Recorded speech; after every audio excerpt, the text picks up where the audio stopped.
What's up, you guys? Wenie here. Welcome to Uptown TV podcast, where we talk about community issues, music and arts, adulting and relationships. And of course, I'm joined by my co host, Carla. What up, Carla?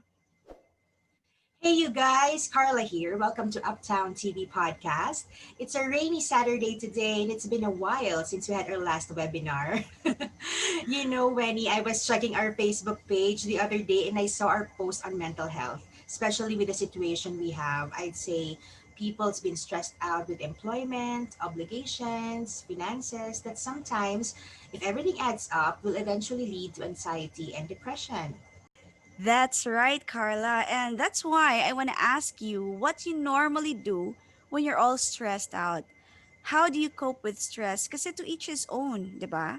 Well, for me, I usually just relax, meditate, do some yoga, calm me down, and just not think about whatever it is that I've been stressing about lately, even for just a few hours. And I think it would boost me up and recharge me up until to the next week. How about you, Wen? Well, ako naman, when I'm at work and, all stressed out, what I really do is I always have this succulents. Alam mo yung mga maliliit na mga cacti plants. I always have them with me kasi whenever I'm working and, always in front of the laptop, normally I have my eyes strained and minsan hindi ka na nakakapag-work ng maayos eh. But, the stress kasi is not just more than, strained eyes. When Yeah. everything adds up, problems at work, failed relationships, yung mga finances, pag nagsabay kasi lahat ng mga yan, you will really have a nervous breakdown.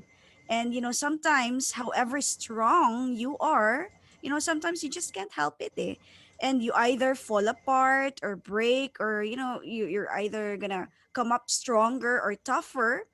So, basically, yung problems or the challenges that you really face in life, it could either make or break you. Especially dito sa pandemic natin right now. Yeah, I think for me naman, it's okay to break paminsan-minsan. A break is just to let go completely and let loose as long as you are still aware of your problems. Sometimes all you really need is to let it all out kasi, kailangan mo siyang ilabas eh. Other people naman, their way of relaxing and recuperating is to travel. Yung iba, simpleng overnight lang somewhere, okay na. Yeah, actually just recently we checked in an Airbnb somewhere in South. Actually, it's just very near Manila lang naman. Kasi for the past months, actually, I've been really stressed. And, I'm not the type of person to really blurt it out in social media Yeah. up until recently, right? may nabasa ka uh, sa post ko yeah. anyways. So, I looked for an Airbnb na tatanggapin kami kasi not all Airbnbs they accept tourists. Like in Yeah. Batangas, when I asked, they are only able to accommodate tourists from Batangas as well. So hindi kami pwedeng pumunta sa Batangas. So it was just very near Manila, about 1 2 hour drive. Anyway, I was really very thankful kasi nakalabas kami noon. And it wasn't because dahil hindi kami nakalabas kaya ako nagkaroon ng basically the stress. But it's really because of something else. Yung business and finance, and when just like what I've mentioned earlier, when it all boils down and when it all adds up, ang hirap talagang mag-focus. And I Yeah. guess at the end of it, you cannot keep the problems all by yourself. That's where all the stress starts eh, when you just keep it all to yourself. So when there are problems and you try to keep it all by yourself, another problem comes out, then another, until you can no longer handle it, and eventually you'll just explode. And it's sad because there are people who just ends their life because the pressure is just too much.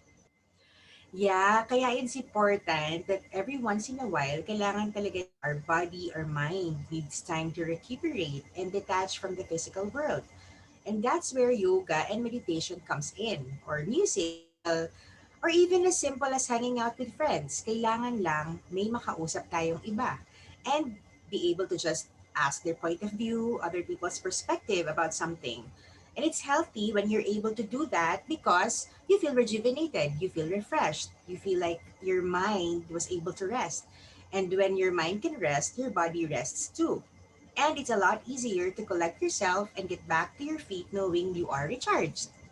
Yes, and ang sarap nga talaga ng pakiramdam na, you're fully charged, full battery ka ulit.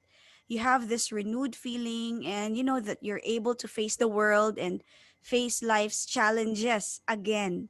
At the end of it, if I may quote yung sinabi ni Rocky Balboa, Uh, he said to his son during I think it was the fourth Rocky movie, sabi niya na, the world is a very mean and nasty place, and no matter how tough you are, life will beat you to your knees and keep you permanently there when you let it.